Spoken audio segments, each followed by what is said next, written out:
Security clear చేయండి వాళ్ళకి కనపడేట్టుగా. You come back otherwise this side you can come. మీరంతా కూడా ఆ సైడ్ ఈ సైడ్ అడ్జస్ట్ చేసుకోండి.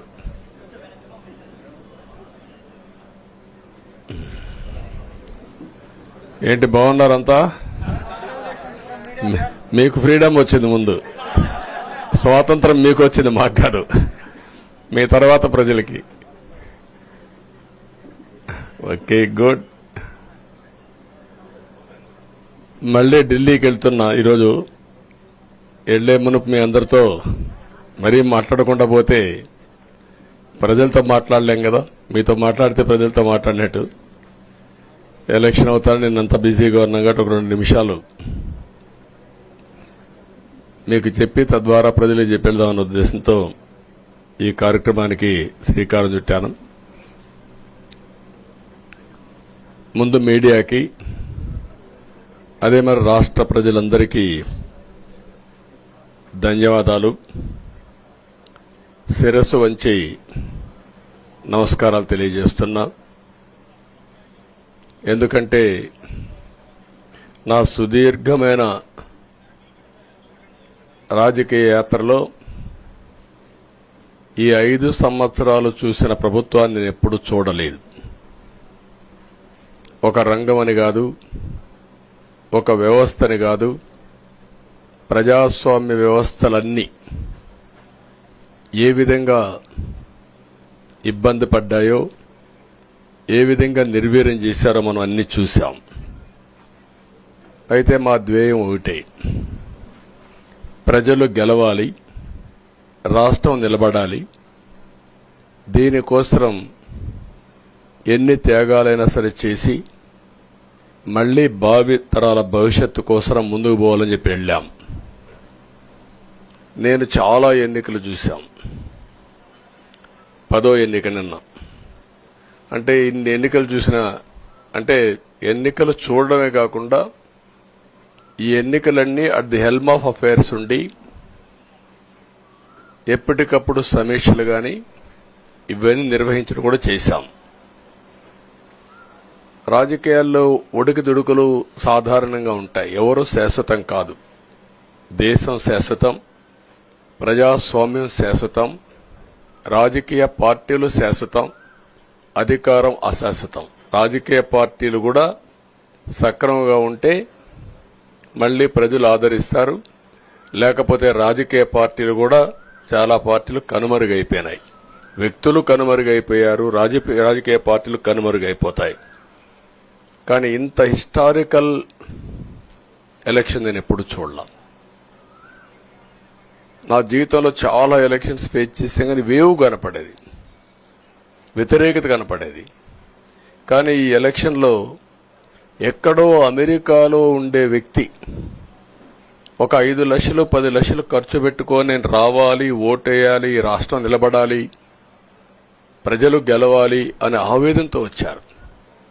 ఎక్కడో పక్క రాష్ట్రాల్లో ఎక్కడో కడుపు నిండడం కోసం కూలి పనులకైనటువంటి వ్యక్తులు, పాచి పనులు చేసుకునే వ్యక్తులు సొంత డబ్బులు పెట్టుకొని నేరుగా ఇక్కడ రైల్వే స్టేషన్లో చూస్తే, బస్టాండ్లో చూస్తే భోజనం కూడా ప్యాక్ చేసుకొని తీసుకొచ్చి ఇక్కడ భోంచేసి ఓటేసే పరిస్థితికి వచ్చారు. ఈ కమిట్మెంట్ ని ఏ విధంగా వర్ణించాలో నాకైతే అర్థం కాదు. ఏ విధంగా వాళ్ళని అభినందించాలో కూడా అర్థం కాని పరిస్థితి. అనేక ఎన్నికల్లో అనేక అనుభూతులు చూశాం. కానీ మేము అన్ని ఎన్నికల కంటే ఇది ఒక తెలుగుదేశం పార్టీ చరిత్రలో, ఆంధ్రప్రదేశ్ రాష్ట్ర ప్రజల చరిత్రలో సువర్ణాక్షరాలతో లిఖించదగ్గ ఎన్నిక. ఇది ఒక హిస్టారికల్ ఎన్నిక. ఆగస్టు క్రైసిస్ తర్వాత, ఎన్టీ రామారావు గారు పార్టీ పెట్టిన తర్వాత 83లో మేము గెలిచాం. అప్పుడు 200 సీట్లు వచ్చాయి. కొత్తగా పార్టీ పెడతానే ఎన్నికలకు వెళ్లి 9 నెలలు అధికారంలోకి వస్తే 200 సీట్లు వచ్చాయి. 94లో మీరు ఒక్కసారి చూస్తే ప్రజా వ్యతిరేకం వల్ల 3 ముఖ్యమంత్రులు మారడం వల్ల ఆ రోజు మీరు ఎన్నికలు చూస్తే దగ్గర అపోజిషన్ పార్టీకి రిక్వైర్డ్ నెంబర్ అంటే అపోజిషన్ లీడర్గా వచ్చే స్టేటస్ రాకుండా వచ్చాయి. అవన్నిటిని వర్పించే విధంగా ఈసారి ఊహించని విధంగా వచ్చింది. అంటే దానికి కారణాలు నేను ఎక్కువ చెప్పక్కర్లేదు, అనుభవించిన ప్రజలకి అర్థమవుతుంది. ఎప్పుడైనా సరే ప్రజాస్వామ్యంలో ప్రాథమిక హక్కు మాట్లాడే స్వేచ్ఛ. ఆ స్వేచ్ఛనే కోల్పోవాల్సి వచ్చింది. అదే కాదు, బ్రతికే స్వేచ్ఛ, ఆస్తులు పెట్టుకునే స్వేచ్ఛ, ఇవన్నీ కోల్పోయే పరిస్థితి వచ్చింది. అందుకే మీరు చూస్తే మొన్న ఎలక్షన్లో సరే ఏ విధంగా మేమందరం కలిశాం అవన్నీ మాకంటే ముందు మీకే తెలుసు. కలిసినప్పుడు ఎవ్రీ ఈవెంట్ ఇవి వేదిక నుంచే ప్రారంభించాం. అక్కడి నుంచి ముందుకెళ్ళాం. ఆ రోజు చెప్పాం, ఈ రోజు ఒకటి చెప్తున్నాం. మా ఆలోచన ప్రజలు గెలవాలి, రాష్ట్రం నిలబడాలి. అంతవరకు సాధించగలిగాం.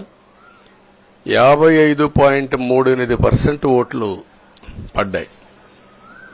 దీంట్లో తెలుగుదేశానికి 45.60% పడ్డాయి. వైసీపీకి 39.37% పడ్డాయి. ఇది ఊహించినటువంటి ఒక్కొక్కసారి 95,000 మెజారిటీ. ఒకప్పుడు నేను చార్మినార్ ఎగ్జాంపుల్ చెప్పేవాడిని. చార్మినార్ అంటే అక్కడ ఎంఐఎం కంచుకోట, అక్కడ ఎప్పుడు ఎక్కువ ఓట్లు వచ్చేటివి. ఆ తర్వాత కుప్పం, సిద్దిపేట పోటీ పడేటి రెండో స్థానానికి. అప్పుడు కూడా 70,000, 80,000, 50,000 కాడ ఆగిపోయేవాళ్ళం. ఈసారి 95,000, 94,000, మళ్ళా 92,000, 91,000. మంగళగిరి లాంటి కాన్స్టిట్యున్సీలు 91,000 మెజారిటీ. ఏ విధంగా అభివర్ణించాలో నాకైతే అర్థం కాదనమాట. అంత ఇదెళ్లిపోయినాయి. ఇవన్నీ చూసిన తర్వాత ప్రజలు ఇచ్చిన తీర్పు మీరు చూస్తే అహంకారం, నియంతృత్వం, విచ్చలవిడితనం, ఏదంటే అది చేస్తాననుకుంటే ప్రజలు క్షమించే పరిస్థితులు లేరు. అదే ఈరోజు నిరూపించే పరిస్థితికి వచ్చారు. ఒక మాటలో చెప్పాలంటే ఈసారి వీళ్ళు చేసింది గుణపాఠం పాలకులకు కాదు, అవినీతి అహంకారంతో ముందుకు పోయే ఎలాంటి ధ్వంసకారులకైనా ఇదే జరుగుతుందని నిరూపించారు ప్రజలు. దానికి మనస్ఫూర్తిగా అభినందిస్తున్నా. అదే సమయంలో 5 సంవత్సరాలు మా కార్యకర్తలు పడిన ఇబ్బందులు, చాలా మంది స్లీప్లెస్ నైట్స్, కంటి నిండా నిద్రపోని పరిస్థితి. అక్కడి నుంచి నేను చూస్తే చాలా కడాన మనిషిని హింస పెడుతూ, నువ్వు ప్రాణంతో బతకాలంటే జై జగన్ అనమంటే జై తెలుగుదేశం, జై చంద్రబాబుని ప్రాణాలు వదిలిన సందర్భం చంద్రయ్య. ఇది తలుచుకుంటే ఆ కమిట్మెంటే, ఆ త్యాగాల ఫలితమే ఈరోజు ప్రజాస్వామ్యాన్ని కాపాడుకోగలిగాం. ఒక్క మా కార్యకర్తలకే కాదు, మీడియా 5 ఏళ్లు మీరు పడిన ఇబ్బందులు, మీరు కోర్టుల చుట్టూరు తిరిగిన ఇది, మిమ్మల్ని సిబిసిఐడి ఆఫీసులో పెట్టి వేధించిన విధానం, అవి తలుచుకుంటే ప్రజాస్వామ్యమే సిగ్గుతో తలంచుకోవాలి. అలాంటి సంఘటనలు జరిగాయి. మేనేజ్మెంట్ని ఒకరినని కాదు, ఎవరినైనా పట్టుకురావచ్చు, ఏదైనా చేయొచ్చు అనే ధీమా వచ్చేసి ఇష్టానుసారంగా ప్రవర్తించే పరిస్థితికి వచ్చారు. అదే సమయంలో ప్రజల మీద, మా పార్టీ మీద సరే, ఈవెన్ జనసేన, పవన్ కళ్యాణ్, ఆయనకు కూడా స్వేచ్ఛ లేదు. ఎక్కడైనా సరే విశాఖపట్నానికి వెళితే ఉన్న పళంగా విశాఖపట్నం నుంచి వెకేట్ చేయాలని తిరిగి, అంటే నగర బహిష్కరణ, ఒక నాయకుడిని నగర బహిష్కరణ చేస్తే కారణం చెప్పకుండా ఇంకా వేరే వాళ్ళ కథ ఏముంటుందో మనం ఆలోచించుకోవాల్సిన అవసరం ఉంది. కేసులు పెడితే ఎందుకు పెట్టావు కేసు అని అడిగితే దానికి సమాధానం చెప్పకుండా ముందు నిన్ను అరెస్ట్ చేస్తున్నాం, తర్వాత కేసు డీటెయిల్స్ ఇస్తా ఉంటారు. ఇలాంటి చాలా జరిగాయి. ఇవన్నిటికీ పరిష్కారం కోసం ఈరోజు మనం చూసిన తర్వాత ఇది మాకేదో అధికారం అని మేము అనుకోవడం లేదు, ఒక బాధ్యత. మేము పాలకులమే కాదు సేవకులం అని చెప్పి నినాదానికి శ్రీకారం చుట్టారు. ఇవన్నీ గుర్తుపెట్టుకొని పనిచేస్తాం. నేను చాలా స్పష్టంగా సూపర్ 6 ఇచ్చాం. అదే మాదిరిగా ప్రజాగళం ఎన్నికల మేనిఫెస్టో ఇచ్చాం. ఇవన్నీ కూడా ప్రజల్లోకి బాగా వెళ్ళాయి. ఒక హోప్ క్రియేట్ అయింది. ఇవన్నిటి ఫలితాలే నిన్న వచ్చాయి. అదే మాదిరిగా మేము ఇక్కడ మీరు చూస్తే ఒక పక్క తెలుగుదేశం పార్టీ మొట్టమొదటిసారిగా పవన్ కళ్యాణ్ గారు ప్రభుత్వ వ్యతిరేక ఓటు చేరడానికి వీలు లేదు, ఈ రాష్ట్రంలో మళ్ళా ప్రజాస్వామ్యాన్ని గాని ఈ రాష్ట్రాన్ని కాపాడుకోవాల్సిన బాధ్యత ఉందని చెప్పి ముందుకొచ్చి ఈ యొక్క కూటమికి బీజం వేశారు. వారిని మనస్ఫూర్తిగా అభినందిస్తున్నాం. ఆ తర్వాత బీజేపీ కూడా ఈ కూటమిలో భాగస్వాములయ్యి ముగ్గురం కూడా మీరు ఒక్కసారి ఆలోచిస్తే ఒకరు ఎక్కువ ఒకరు తక్కువ కాకుండా ముగ్గురం కలిసి పనిచేశాం. బేషిజాలు ఎక్కడా లేకుండా మేము ఏదైతే చెప్పామో ప్రజలు గెలవాలి, రాష్ట్రం నిలబడాలి, దీనికోసం పై స్థాయి నుంచి ఢిల్లీ నుంచి వచ్చినటువంటి బీజేపీ నాయకులు గాని, ప్రధానమంత్రి అమిత్ షా గారు గాని, ఇక్కడుండే పవన్ కళ్యాణ్ గాని, తెలుగుదేశం పార్టీ కేంద్ర నాయకత్వం నుంచి కింది వరకు అందరం కూడా ఒక ట్రూ స్పిరిట్ తో పనిచేశాం. 175 అసెంబ్లీలు, 25 అసెంబ్లీలు అన్ని పార్టీలకు సంబంధించిన సీట్లుగా ఎన్డీఏలో భాగస్వాములుగా ఒక బాధ్యతతో ముందుకు పోయాం. అందుకే ఈ అనూహ్యమైనటువంటి విజయాన్ని సాధించగలిగాం. ఇక్కడి నుంచి బాధ్యత ఉంటుంది. ఆ బాధ్యతని ఏ విధంగా చేయాలనో అవన్నిటి కూడా ప్రణాళికలు తయారు చేసుకుంటాం. అంటే ఈ 5 సంవత్సరాలు జరిగిన విధ్వంసం మీరు ఒకసారి చూసిన తర్వాత ఇది ఒక 30 సంవత్సరాలకు ఎంత డ్యామేజ్ చేయాలనో అంత డ్యామేజ్ జరిగింది. వ్యవస్థలు విధ్వంసమయ్యాయి. మొత్తం ఎకానమీ కుప్పగూలిపోయింది. అప్పులైతే ఎంత చేశారో ఇంకా లోతు పోతే తప్ప మనకు తెలియదు. ఎక్కడెక్కడ చేశారో ఏమేం చేశారో తెలియదు.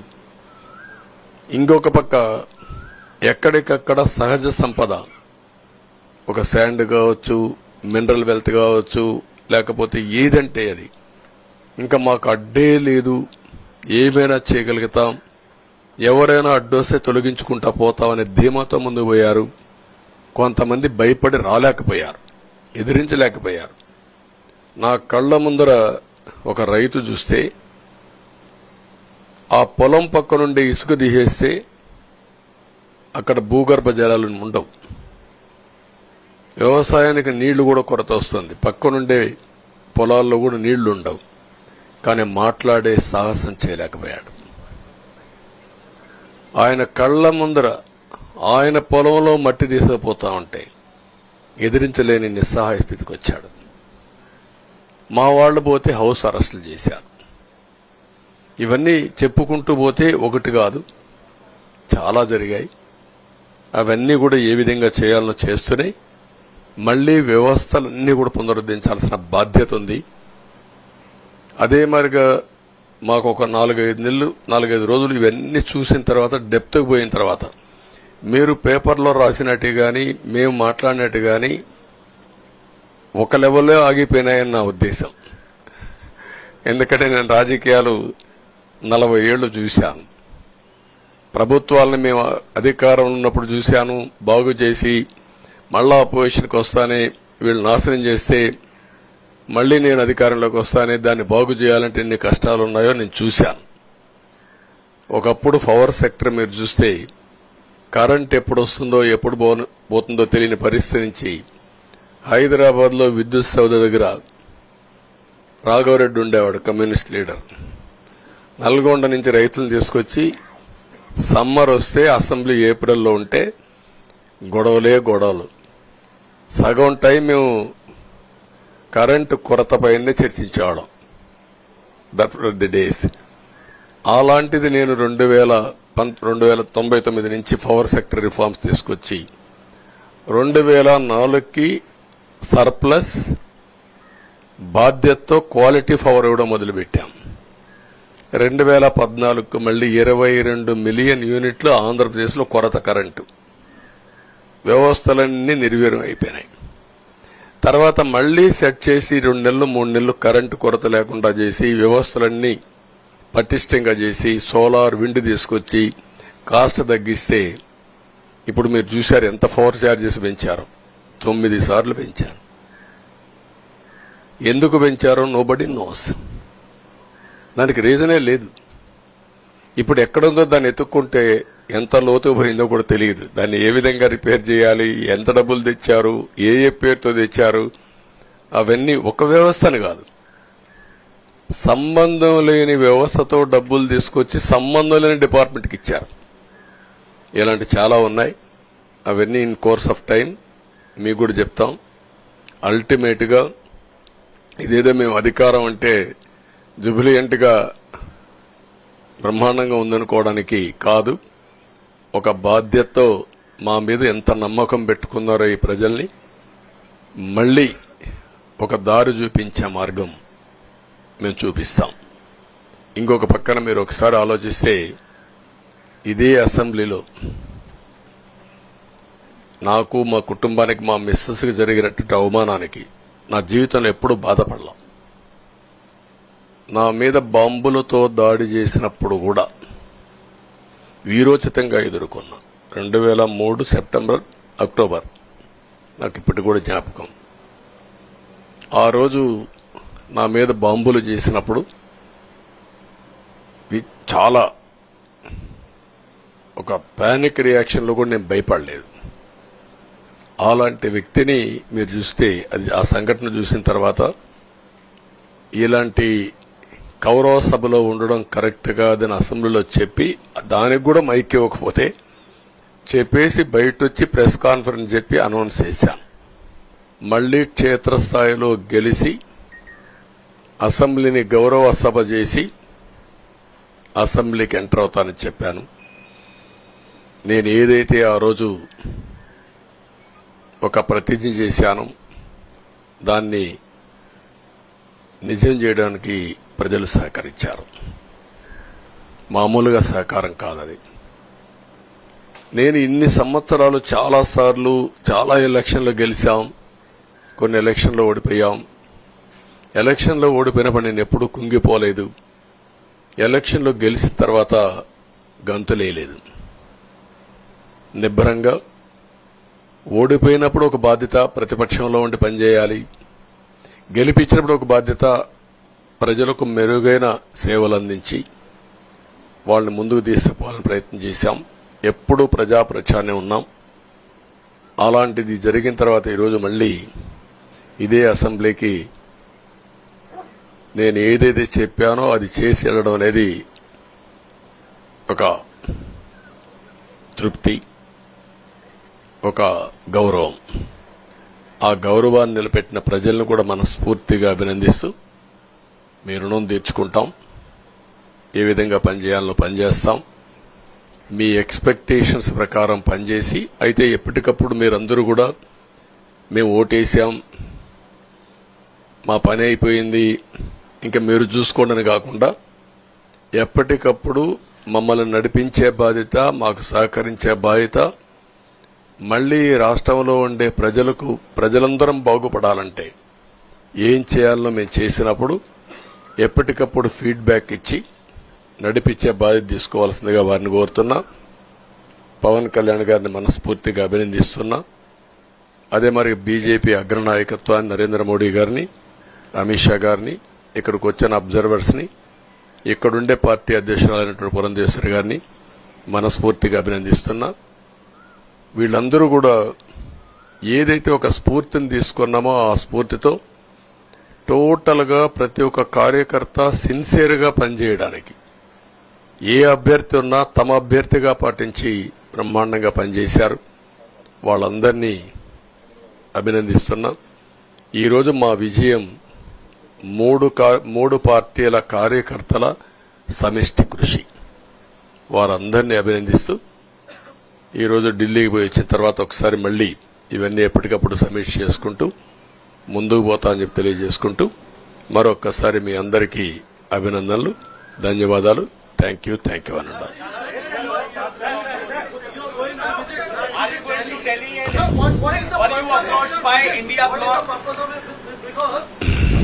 No, don't bother.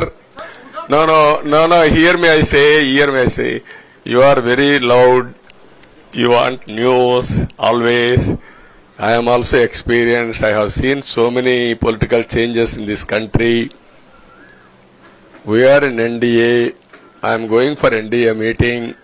In course of time, anything, we'll report to you. Thank you.